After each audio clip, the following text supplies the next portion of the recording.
Alors, on va continuer sur le document ici. Je vais quand même enregistrer une copie ici. Et on va travailler sur le texte pour le rendre blanc, couleur du papier. C'est juste pour tester un peu les effets spéciaux qu'on a déjà testé un peu l'autre jour. Donc, je sélectionne le bloc.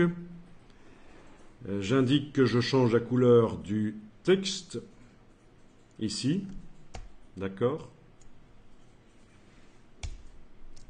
On voit qu'il est noir. Ben, je vais choisir couleur du papier à la place dans le nuancier.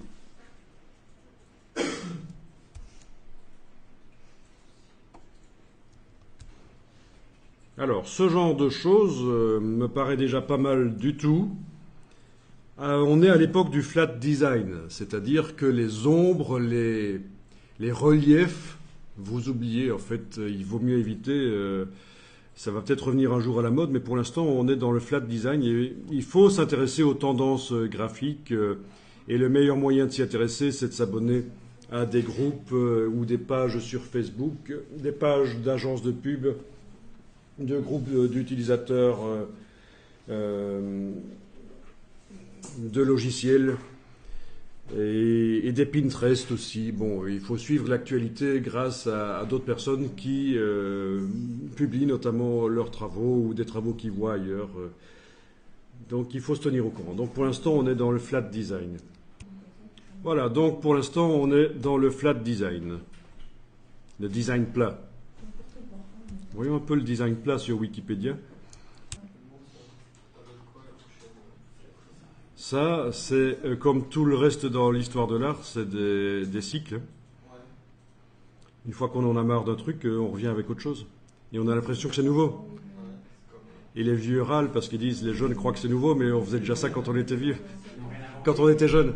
Voilà, ils n'ont rien inventé.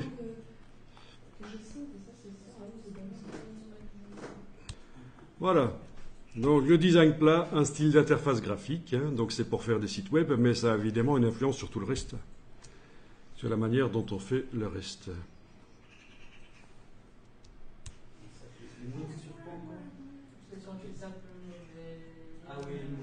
Mais bon, ici, on va voir qu'il est possible de faire une ombre interne sur le texte et faire un effet.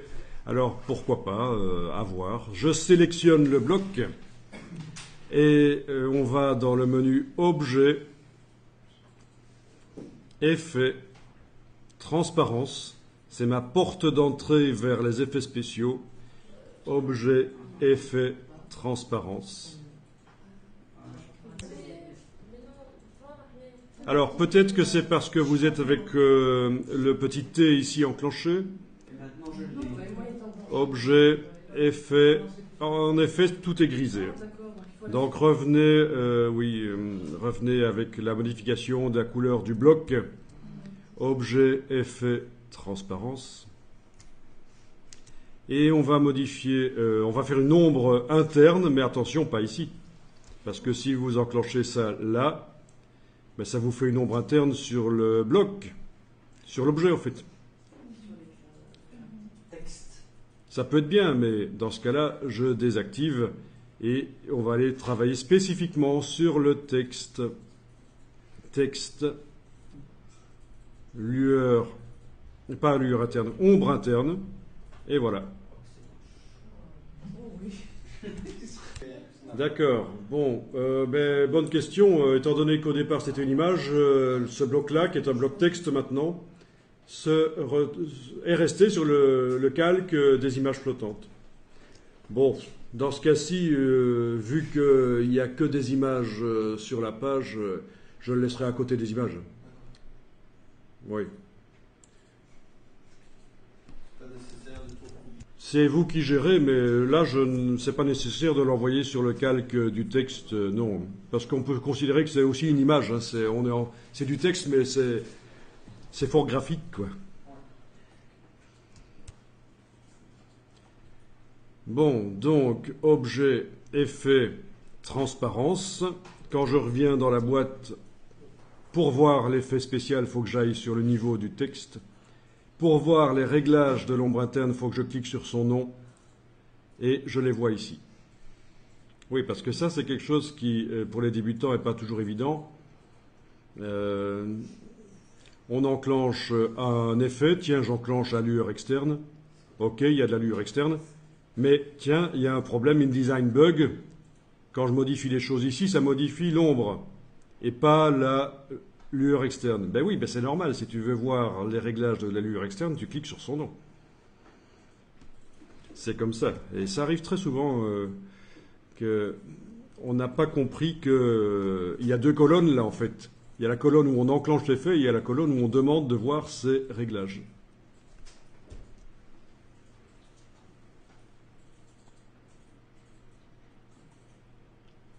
Voilà, bon ben là j'ai mis une petite lueur externe en plus, une ombre interne dont je peux modifier la distance, l'opacité, etc. Mais c'est assez lourd en fait au niveau visuel, ça n'est pas génial.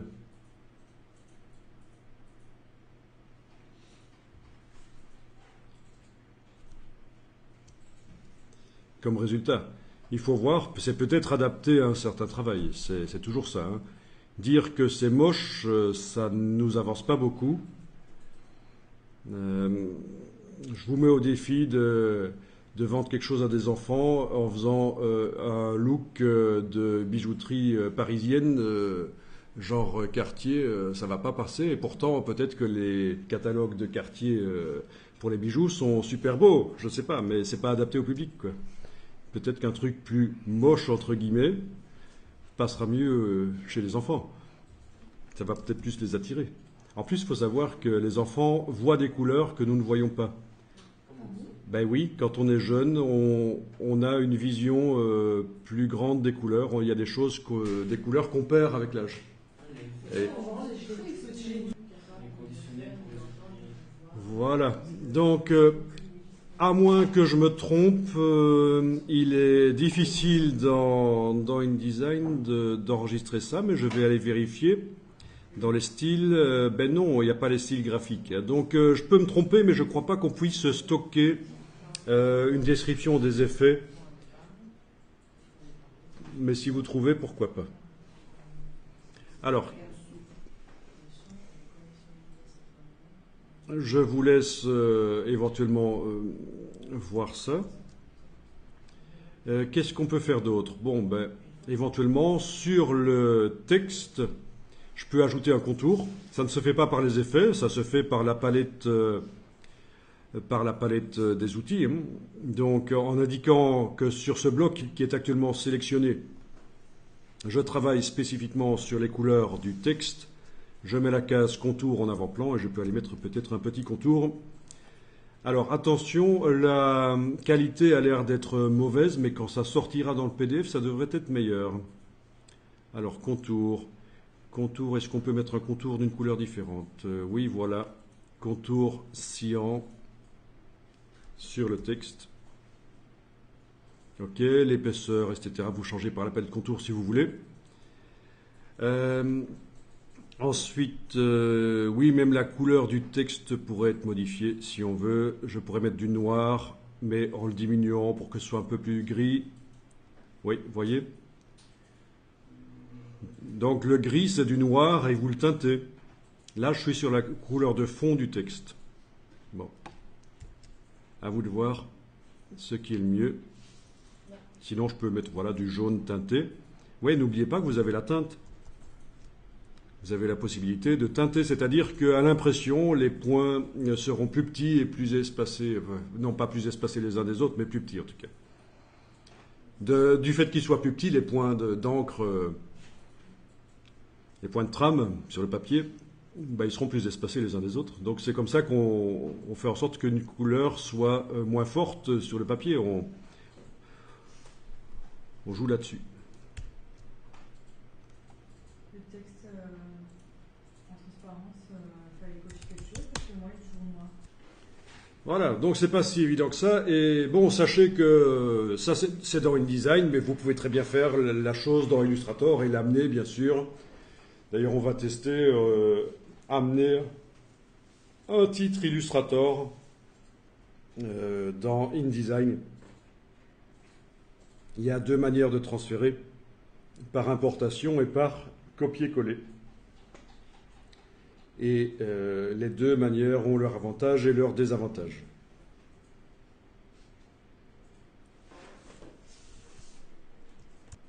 Alors, enregistrer le document si ce n'est pas déjà fait. Et on va un peu vérifier cette histoire de texte qui a l'air d'être crénelé, un peu pourri, avec une ombre pixelisée. Bon, déjà, si on demande affichage, performance d'affichage, affichage de qualité supérieure, ben voilà, déjà l'ombre paraît meilleure. Affichage, performance d'affichage, affichage de qualité supérieure, ça joue sur les images, la qualité des images, mais aussi la qualité des effets spéciaux. Quand, à l'affichage dans InDesign, évidemment. Ça n'influence pas du tout la sortie, c'est juste pour l'affichage de InDesign, c'est performance d'affichage de qualité supérieure. Je sais que ça peut être réglé par le réglage performance d'affichage dans les préférences. Vous pouvez dire d'office, on passe en qualité supérieure dès qu'on crée un document. Vous pouvez faire des réglages ici. Bon, j'y touche pas trop, moi. Et alors, je vous propose de faire un truc, c'est exporter la première page en PDF pour voir ce que ça donne. Donc, menu fichier, exporter.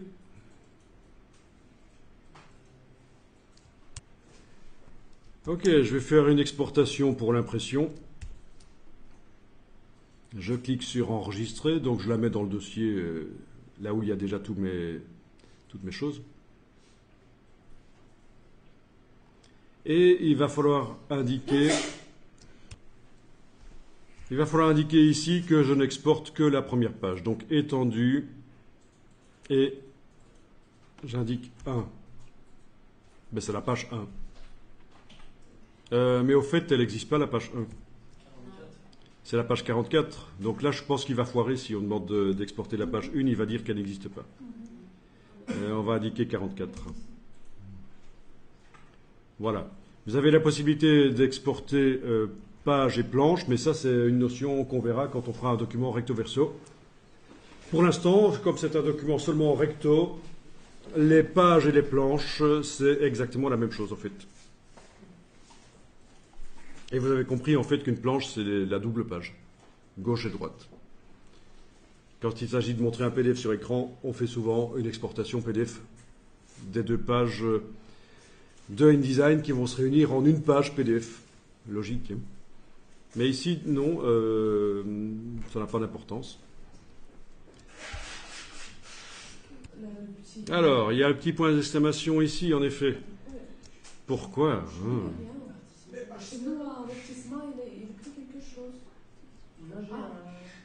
Donc,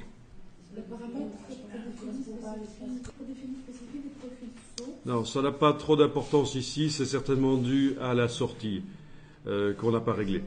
Mais il demande de changer l'espace de fusion des transparences du document. oui.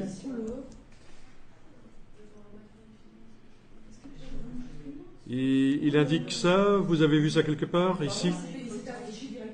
Oui, d'accord, c'est une question de... C'est parce qu'on a des images RVB et des couleurs RVB et qu'on fait une exportation pour l'impression. Mais si c'est pour imprimer en jet d'encre, pas de problème. L'imprimante jet d'encre et son driver vont convertir en CMJN. Il ne faut pas faire du CMJN si c'est pour du jet d'encre. Le CMJN de l'impression jet d'encre est plus performant que le CMJN de l'imprimeur. Parce que les encres sont plus pures, c'est des couleurs plus saturées, les cyan, magenta, jaune, noir sont plus saturés, et donc et c'est plus cher. Et si vous faites des documents CMJN, des images CMJN, des couleurs CMJN dans InDesign, juste parce que vous allez imprimer en CMJN sur une imprimante, vous faites une erreur majeure. Vous passez à côté des performances de votre imprimante qui est capable d'imprimer des couleurs plus saturées, plus vives que ce qu'on peut faire chez un imprimeur. Et il y a plein d'écoles où on vous dit « Ok, tu es en train d'étudier InDesign, tu vas imprimer en couleur. Surtout, n'oublie pas de faire des images CMJN et des couleurs CMJN dans InDesign. Ben oui, mais non. Il faut laisser faire la conversion par l'imprimante. Souvent, elle le fait mieux. Bon, mais tout ça est un peu compliqué, c'est vrai. Alors, on va dire qu'on fait une impression pour une imprimante jet d'encre, donc je ne vais pas convertir les couleurs en CMJN. J'aurai un PDF RVB pour l'impression. Et alors, on exporte la première page. Et donc, dans le dossier, maintenant, on a notre PDF exporté, là, avec seulement la première page, normalement. 2,2 mégas qui fait, donc ça a l'air d'être cohérent. J'ai pas été regarder la résolution. Je vais le refaire, parce que c'est vrai que j'ai oublié, c'était important de quand même aller vérifier ça et de comprendre comment ça fonctionne. Dans le réglage ici, vous avez compression dans l'exportation PDF. Et on vous indique que les images au-dessus de 450 pixels par pouce vont être ramenées à 300. Ben oui, parce que quand on utilise des images de très haute qualité dans InDesign et qu'on les redimensionne pour qu'elles soient très petites, les pixels se tassent énormément les uns sur les autres, la résolution augmente. Donc j'ai peut-être des images à 1200 pixels de résolution. Et pourquoi alourdir inutilement le PDF? Donc ici, vous pouvez éventuellement, c'est pas plus mal, choisir 300. Donc toutes les images au-dessus de 300 pixels par pouce vont être amenées à 300. C'est ça le sous-échantillonnage. Ça veut dire qu'il va y avoir moins de pixels. En fait, tantôt quand vous avez dit de faire... Voilà. Alors Bicubic, c'est la meilleure méthode pour réduire une image qui contient beaucoup de pixels vers une qui en contient moins. Vous avez ça aussi dans Photoshop quand vous changez la taille des images. Il y a des exceptions. Il vaut mieux parfois ne pas utiliser Bicubic, mais c'est très rare. Notamment quand on a des graphiques statistiques et qu'on veut les réduire. Si on le fait en Bicubic, ils deviennent flous. Mais bon. Voilà, donc sous-échantillonnage bicubique à 300. Ceci dit, on avait dit pour les impressions jet d'encre, 150 c'est suffisant. Ça ne peut pas faire vraiment tort d'envoyer du 300 pixels par pouce, mais 150 est généralement suffisant pour de l'impression jet d'encre. Attention que 300 pixels par pouce, c'est quand même 4 fois plus lourd que du 150. Parce qu'on est en pouces linéaires ici. C'est 300 points sur une distance de 2,54 cm. Mais sur une surface de 2,54 cm sur 2,54, il y a 4 fois plus de pixels qu'à 150. Vous êtes au courant, ça? Un carré de 2 cm sur 2, ça fait 4 cm carrés. Une résolution de 150 pixels par pouce, c'est 4 fois moins que 300 pixels par pouce. C'est ça, en fait. Alors, pour les images en niveau de gris, vous avez le même réglage, mais est-ce que vous avez des images en niveau de gris à une seule couche? Peut-être pas. On va expérimenter les images niveau de gris dans InDesign, parce qu'on peut les colorer. Ça peut permettre de faire directement dans InDesign des effets intéressants sans devoir passer par Photoshop.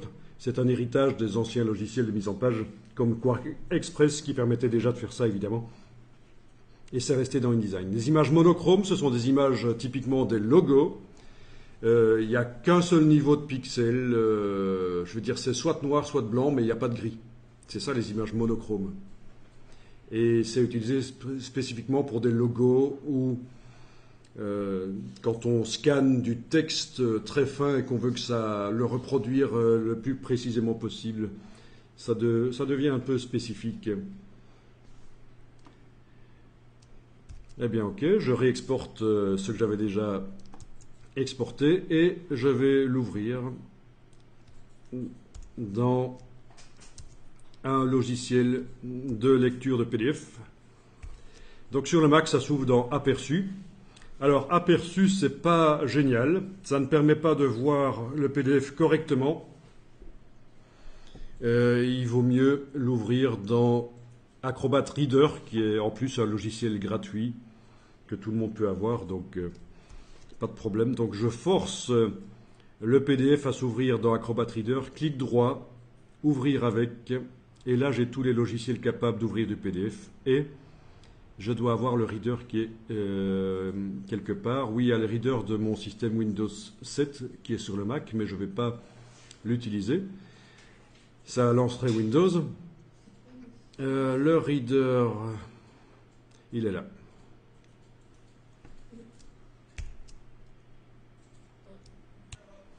Alors, si on compare les deux, c'est-à-dire le document PDF exporté et le document InDesign, je pense que dans le PDF exporté, la qualité est nickel. Mais il y a des limitations à l'affichage dans InDesign.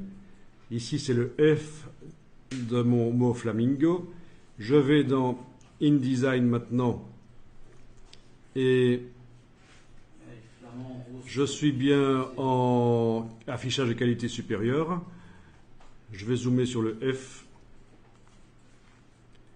Voilà, on voit la différence de qualité, je pense, entre ceci dans InDesign, comme on le voit dans InDesign, avec des petits escaliers là et des ombres pixelisées malgré que j'ai demandé de la haute qualité d'affichage. Et ici, c'est un peu meilleur quand même, hein. C'est du vectoriel. Oui, l'ombre est quand même moins pixelisée. On est à du 300 pixels par pouce en fait. Donc voilà, pas d'inquiétude à avoir. Vous obtenez à la sortie une meilleure qualité que quand vous regardez dans InDesign. Même chose pour les images, bien sûr. Vous avez dit l'image ici de la tourterelle avec son grain photo qui posait des problèmes dans l'affichage de InDesign. Eh bien, ici, dans le PDF, c'est nickel, alors que dans InDesign, même en affichage haute qualité, ça n'a pas l'air génial, en fait, hein.